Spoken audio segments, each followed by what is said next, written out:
Hello everyone, so myself Anshul, welcome to my channel Ms. Botanophilic, and in today's video I'll be telling you about the topic Munch mass flow hypothesis or the pressure flow hypothesis। तो हम लोग plant physiology के lecture start करने वाले हैं। तो आज का जो टॉपिक है वो मंच मास फ्लो हाइपोथेसिस है। बेसिकली जब भी हम प्लांट फिजियोलॉजी की बात करते हैं तो यहाँ पे हम पढ़ते हैं कि किस तरीके से जो डिफरेंट लाइफ प्रोसेसेस होती हैं वो प्लांट पे कैरी ऑन होती है। ओके, जिसमें से सबसे इम्पॉर्टेंट होता है वाटर और फूड का ट्रांसपोर्टेशन। अब हमको पता है कि जो वाटर होता है उसका ट्रांसपोर्टेशन होता है जाइलम के थ्रू, और जो फूड होता है उसका ट्रांसपोर्टेशन होता है फ्लोएम के थ्रू। तो यहाँ पे हम लोग फ्लोएम और जाइलम से किस तरीके से ट्रांसपोर्टेशन होता है इनको प्रूव करने के लिए दो इम्पॉर्टेंट थ्योरीज के बारे में पढ़ते हैं। एक होता है Munch mass flow hypothesis and the second important theory is the transpirational pull theory. तो आज की वीडियो में हम लोग मंच मास फ्लो हाइपोथेसिस पढ़ते हैं, जो कि हम किस चीज़ के लिए यूज़ करते हैं। इसको हम देखते हैं कि किस तरीके से फ्लोएम से फूड का ट्रांसपोर्टेशन होता है। तो अगर इस चीज़ को आपको प्रूफ करने के लिए एग्जाम में कोई थ्योरी एक्सप्लेन करनी है तो उसके लिए आप मंच मास फ्लो हाइपोथेसिस को वहाँ पे एक्सप्लेन करो। तो सबसे पहले हम देख लेते हैं कि इसकी डिस्कवरी किसने की थी। So it was discovered in 1930 by Ernst Munch and elaborated in 1938 by Craft. Okay, तो ये क्वेश्चन कॉम्पिटिटिव पर्पस के लिए भी इंपॉर्टेंट है कि प्रेशर फ्लो हाइपोथेसिस जो था वो किसने दिया था। तो वो अर्नस्ट मंच ने 1930 पे दिया था और उसको इलैबोरेट किया था क्राफ्ट ने 1938 पे। So the translocation of organic solute takes place along a gradient of turgor pressure from the region of higher soluble solute concentration to the region of lower soluble solute concentration।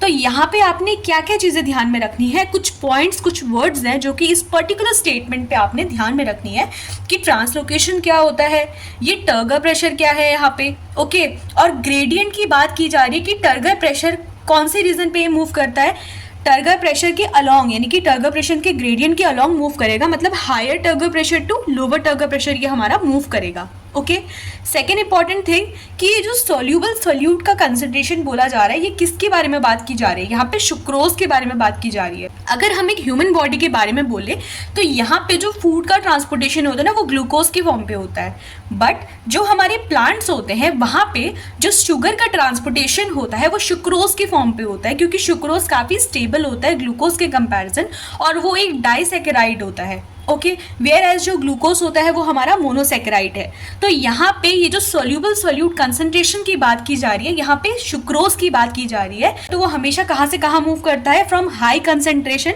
जहाँ पे solute जो है वो higher concentration पे present है, से उस particular area पे मूव करेगा जहाँ पे सोल्यूट क्या है वो लोअर कंसंट्रेशन पे प्रेजेंट है। ओके, तो आई होप कि ये स्टेटमेंट आपको समझ में आई होगी कि किस तरीके से फूड का ट्रांसपोर्टेशन होता है।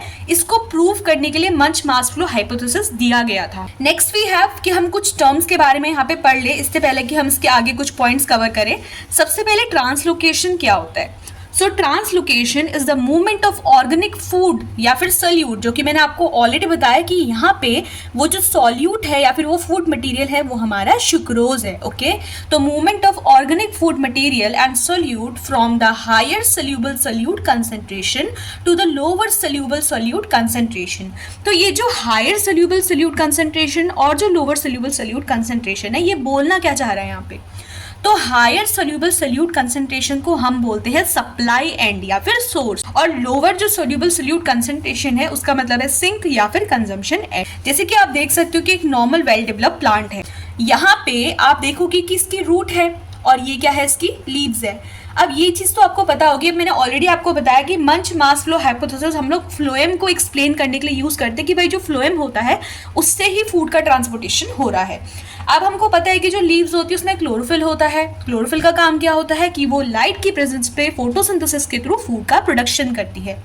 तो लीव्स अगर फूड बनाएगी तो वो कहाँ की तरफ मूव करेगी, वो मूव करेगा हमारा रूट की तरफ। जो फूड है यानी कि सोल्यूबल सोल्यूट कंसंट्रेशन हाई कहाँ पर है, वो लीव पे ज्यादा है। ओके, और रूट्स पे कैसा है हमारा, रूट्स पे हमेशा लेस होता है, क्योंकि रूट्स तो काम खाना बनाती नहीं है ना। ये बात अलग है कि जब सीड जर्मिनेट करती है तो उस टाइम पे जो लोअर वाला पोर्शन होता है वो सोर्स की तरह काम करता है जब तक प्राइमरी लीव वहाँ पे बन ना जाए। ओके, तो जर्मिनेशन जो होती है हमारी, वहाँ पे जब ट्रांसलोकेशन होता है ना तो वो हमारा अपवर्ड होता है, बट मोस्ट ऑफ टाइम जो ट्रांसलोकेशन होता है वो डाउनवर्ड होता है एक वेल डेवलप प्लांट। तो यहाँ पे जो हमारा लीफ होती है वो सोर्स की तरह एक्ट करती है और जो रूट होती है वो सिंक की तरफ एक्ट करती है। और हमको पता है कि जो फूड का मूवमेंट होगा वो कहाँ से कहाँ होगा, वो होगा लीफ से रूट की तरफ, और किसके थ्रू होगा, फ्लोएम के थ्रू होगा। ओके, तो आप यहाँ पे जस्ट एक डायग्राम से भी एग्जाम में अगर आपका ये थ्योरी आती है तो आप वहाँ पे ट्रांसलोकेशन को भी एक्सप्लेन कर सकते हो इसके अंदर, जस्ट एक छोटा सा पॉइंट बनाते हुए, और इस डायग्राम के थ्रू सप्लाई एंड और सिंक या फिर कंजम्पशन एंड को एक्सप्लेन कर सकते हैं। आई होप कि यहाँ तक आप लोगों को समझ में आया होगा कि मंच मास फ्लो हाइपोथेसिस बोलता किस चीज के बारे में है। अब इसको हम एक प्रिंसिपल के थ्रू, एक एक्सपेरिमेंट के थ्रू समझेंगे जो कि मंच मास फ्लो हाइपोथेसिस का ही पार्ट होता है। मंच ने क्या किया था, अर्नस्ट मंच ने एक एक्सपेरिमेंट लिया था जिसके थ्रू उन्होंने अपनी थ्योरी को एक्सप्लेन किया था। अब यहाँ पर एक चीज मैं आपको बता दूं कि कुछ मेरिट्स और डिमेरिट्स होती हैं, तो हम थ्योरीज को बदल नहीं सकते हैं। उस पर्टिकुलर टाइम पे जब ये थ्योरी दी गई थी तो कुछ ना कुछ इसके डिमेरिट्स बाद में निकले होते हैं, बट हम जो थ्योरी होती है उसको एग्जैक्ट हमें पढ़ना पड़ता है और एग्जैक्ट हमें इसको एग्जाम में लिख के आना पड़ता है। ओके, तो ये जो प्रिंसिपल होता है मंच मास फ्लो हाइपोथेसिस का, उसको एक्सप्लेन करने के लिए पहले हम एक डायग्रामेटिक रिप्रेजेंटेशन देख लेते हैं और इसके बाद मैं आपको इसको थ्योरी वाइज एक्सप्लेन करूंगी। सबसे पहले उन्होंने क्या किया था कि एक नॉर्मल बीकर लिया था, एक नॉर्मल जो वाटर होता है उसको वहाँ पे फिल कर दिया। अब इन्होंने दो मेम्ब्रेन ली, X membrane and Y membrane, and both of them were semi permeable in nature. Okay, इन दोनों ही मेम्ब्रेन को उन्होंने एक ट्यूब के थ्रू कनेक्ट किया जिसको हमने बोला टी ट्यूब। इस डायग्राम का आगे जाके बहुत इंपॉर्टेंट यहाँ पे रोल होता है, तो इस चीज़ को आप बहुत ध्यान से समझना कि इसका प्रिंसिपल क्या एक्सप्लेन करना चाहता है।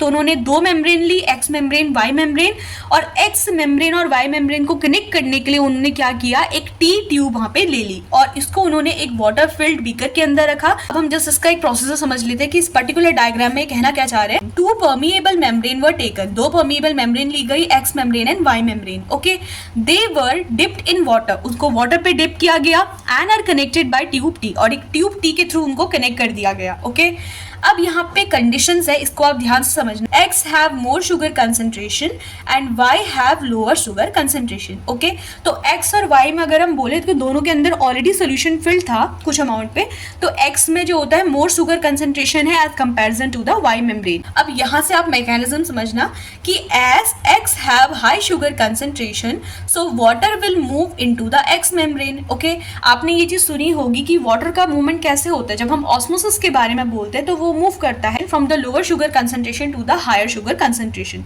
और बाहर नॉर्मल वाटर है, मतलब वहां पे क्या है, शुगर ऑलरेडी एब्सेंट है, तो यानी कि बाहर हमारा जो सोल्यूट का कंसेंट्रेशन है वो कैसा है, लो है। ओके, और अंदर जो एक्स मेम्ब्रेन है वहां पे शुगर का कंसेंट्रेशन कैसा है, हाई है।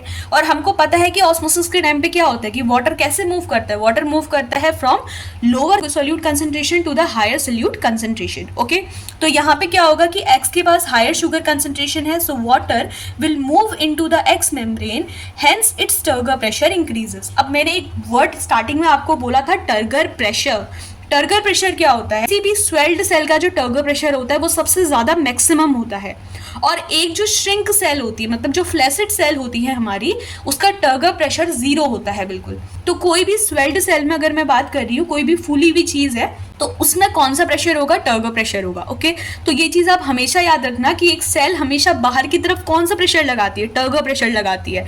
तो कोई भी चीज में जहां पे सबसे ज्यादा वाटर भरा हुआ होगा वो सबसे ज्यादा उसका टर्गर प्रेशर यहाँ पे बोला जाता है। सो यहाँ पे क्या बोला जाता है कि as X have high sugar concentration so the water will move into the X membrane by the process of endosmosis, hence its turgor pressure increases. इसका टर्गर प्रेशर क्या कर जाता है, इंक्रीज कर जाता है।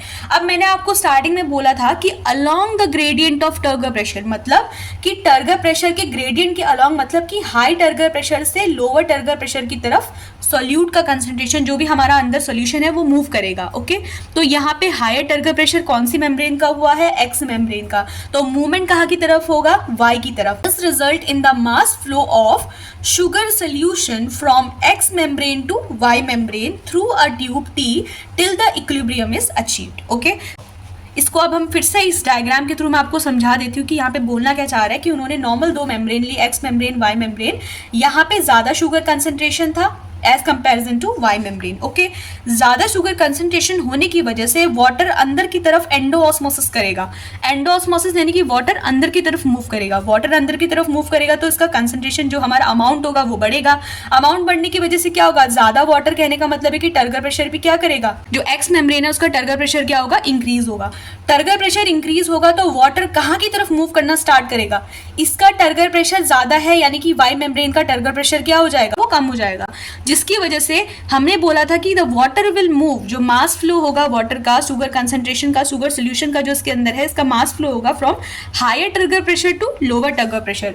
तो यहाँ पे टर्गर प्रेशर ज्यादा है, यहाँ पे टर्गर प्रेशर कैसा है हमारा, लो है। तो वाटर मूव करेगा, जो इसके अंदर शुगर सोल्यूशन था वो मूव करेगा from X membrane to Y membrane by mean of a tube, जो कि हमारी टी ट्यूब होती है। ओके, तो आई होप कि एक्सपेरिमेंट आपको समझ में आया होगा। अब ये एक्सपेरिमेंट बताने के बाद उन्होंने इस चीज को प्लांट से रिलेट करी थी। ठीक है, अब प्लांट से कैसे रिलेट करी थी वो हम देख लेते हैं। अकॉर्डिंग टू MMF मतलब कि मंच mass flow hypothesis, similar system of translocation occur in plant. अब ये जो चीज मैं आपके सामने समझाने वाली हूँ इसको आप बहुत ध्यान से सुनना, बिकॉज यही एक कंक्लूजन है जो कि मंच मास फ्लो हाइपोथेसिस से बना था। तो यहाँ पे एक्स को उन्होंने क्या बोला, मीजोफिल बोला, जो कि लीव्स पे है। मैंने आपको बताया कि फूड का ट्रांसपोर्टेशन कहाँ से कहाँ हो रहा है, लीव्स से रूट्स की तरफ हो रहा है। तो यहाँ पे जो लीफ है वो सोर्स है और जो रूट है वो हमारा क्या है, सिंक है। ओके, इतना समझ में आया।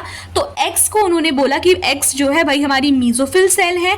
मीजोफिल सेल्स लीव्स में खाना बनाती है, लाइट की प्रेजेंस पे क्लोरोफिल उसमें होता है, जिसकी वजह से क्या होता है कि वहां पे हायर सोल्यूबल सोल्यूट कंसंट्रेशन होता है। ओके, तो हायर सोल्यूबल सोल्यूट कंसंट्रेशन होता है, मतलब कि इसको हमने बोला कि ये सोर्स एंड है हमारा, ठीक है, या फिर सप्लाई एंड है।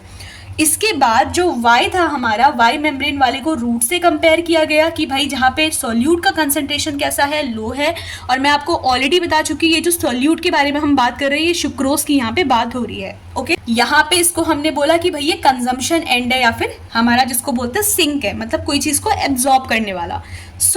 कहाँ से कहाँ मूवमेंट होगा, फूड का मूवमेंट होगा from X membrane to Y membrane, मतलब लीव्स से रूट्स की तरफ। ओके, अब किसके थ्रू होता है, एक हमने बोला कि भाई टी ट्यूब के थ्रू। तो प्लांट में ये जो टी ट्यूब है ना, इसको कंपेयर किया गया है सीव ट्यूब्स के साथ। तो सीव ट्यूब्स क्या होती है, ये फ्लोएम का पार्ट होती है।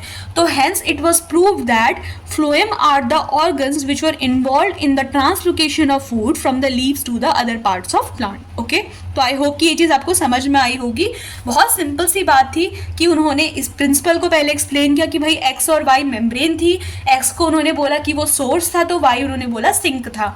तो सोर्स से सिंक की तरफ जो मूवमेंट होता है वो अकॉर्डिंग टू टर्गर प्रेशर होता है, क्योंकि एक्स मेम्ब्रेन पे ज्यादा टर्गर प्रेशर था और वाई पे हमारा लोअर टर्गर प्रेशर था। After this theory was accepted, इसके कुछ डिमेरिट्स निकले थे, तो वो डिमेरिट्स के बारे में पढ़ना बहुत जरूरी है। तो क्या डिमेरिट्स हमारे थे यहाँ पे, सबसे पहले translocation according to this theory. इस थ्योरी के अकॉर्डिंग जो ट्रांसलोकेशन होता है वो सिर्फ वन डायरेक्शन पे होता है एक टाइम पे, मतलब कि सिर्फ या तो अपवर्ड ही मूव कर सकता है या फिर वो डाउनवर्ड मूव कर सकता है। So this is not true at all. तो ये इसका एक डिमेरिट निकला था कि भाई ट्रांसलोकेशन सिर्फ एक डायरेक्शन पे नहीं होता है, ये इसका पहला डिमेरिट था। इस थ्योरी के अकॉर्डिंग ये था कि ट्रांसलोकेशन सिंगल डायरेक्शन पे होता है, बट हमको पता है कि ट्रांसलोकेशन एक टाइम पे बाई डायरेक्शनल हो सकता है। कैसे, कि वो अपवर्ड भी मूव कर सकता है जब सीड जर्मिनेशन होता है, डाउनवर्ड मूव करता है जब एक नॉर्मल प्लांट होता है, कभी कभी वो रेडियल मूवमेंट शो करता है जब पिच से कॉर्टेक्स की तरफ जाता है। ओके, तो ये तो टाइप ऑफ ट्रांसलोकेशन होता है, बट मोस्टली यहाँ पे जो ट्रांसलोकेशन की बात की जा रही है वो अपवर्ड और डाउनवर्ड है। ओके, तो एक टाइम पे जब फूड का ट्रांसलोकेशन हो रहा है तो अपवर्ड भी हो सकता है और वो डाउनवर्ड भी हो सकता है। सो ये वाला जो पॉइंट था इस थ्योरी का फेल हो गया था। Turgor pressure can't be always high at the supply and, हमेशा सप्लाई एंड पे टर्गर प्रेशर हमेशा ज्यादा नहीं हो सकता है। फिजिकल अजम्पशंस के बेसिस पे ये थ्योरी दी गई थी। द नेगेटिव एक ड्रॉबैक था कि जो थ्योरी थी वो सिर्फ और सिर्फ फिजिकल अजम्पशंस पे बेसिस थी। Okay, next we have magnitude of turgor pressure is not sufficient to overcome the resistance which is offered by the sieve plates in translocation of the solute by the sieve tubes. Okay, जब solute का transportation हो रहा है sieve tubes से, तो वहाँ पे हमारे sieve plates होती है, वो कुछ resistance offer करती है। तो ये जो turgor pressure होता है, इसका जो magnitude होता है वो कभी कभी इतना sufficient नहीं होता है कि resistance को वो offer कर पाए। तो यहाँ पर भी ये जो थ्योरी थी ना वो फेल हो गई थी। तो थ्योरी कहीं ना कहीं टर्गर प्रेशर की वजह से जो है इस थ्योरी पे काफी सारे ड्रॉबैक्स देखे गए हैं, जिसमें सबसे पहले यही है कि भाई टर्गर प्रेशर हमेशा सप्लाई एंड पे ज़्यादा नहीं हो सकता है। जो टर्गर प्रेशर का मैग्नीट्यूड होता है वो इतना सफिशिएंट नहीं होता है कि वो जो रेजिस्टेंस हमारी सी प्लेट ऑफर कर रही है उनको वो ओवरकम कर सके। ओके, सो आई होप कि आज के लेक्चर से आप लोग को हेल्प मिली होगी। अगर आपका एग्जाम में मंच मास फ्लो हाइपोथेसिस आता है या प्रेशर फ्लो हाइपोथेसिस आता है, या अगर आपसे पूछ लिया जाता है कि भाई कोई पर्टिकुलर थ्योरी दो जिससे ये हम प्रूव कर पाए कि फ्लोएम से ही फूड का ट्रांसपोर्टेशन होता है, ट्रांसलोकेशन के अंदर आपसे कोई थ्योरी पूछी जाती है तो यही सब चीज़ें आपने एमएमएफ थ्योरी के अंदर एक्सप्लेन करनी है। डिस्कवरी, उसका स्टेटमेंट, क्या प्रिंसिपल मंच ने दिया था, इसके अलावा उसको पर्टिकुलर कैसे उन्होंने इस पर्टिकुलर सिस्टम को जो प्रिंसिपल आपको एक्सप्लेन किया था उस प्रिंसिपल को उन्होंने प्लांट के सिस्टम से कंपेयर किया था। ओके, तो और लास्ट में आपको थोड़े बहुत वहाँ पे डिमेरिट्स एक्सप्लेन करने पड़ेंगे। तो आई होप कि आज की वीडियो से आप लोग को हेल्प मिली होगी। कोई भी डाउट अगर आपको वीडियो में फील होता है तो आप मुझे कमेंट सेक्शन पे पूछ सकते हैं। इसके अलावा प्लांट फिजियोलॉजी पे मैं और भी वीडियो अपलोड करने की कोशिश करूंगी। तो अगर आपको वीडियो से थोड़ी भी हेल्प मिलती है तो आप प्लीज़ नीचे कमेंट सेक्शन पे मुझे ज़रूर बताएं। कोई चीज़ अगर आप चाहते हैं कि मैं इंप्रूव करूँ अपनी वीडियो पे तो वो भी आप मुझे सजेस्ट कर सकते हैं। So that's all for today's video. If the video is helpful then please like, share and subscribe. Thank you.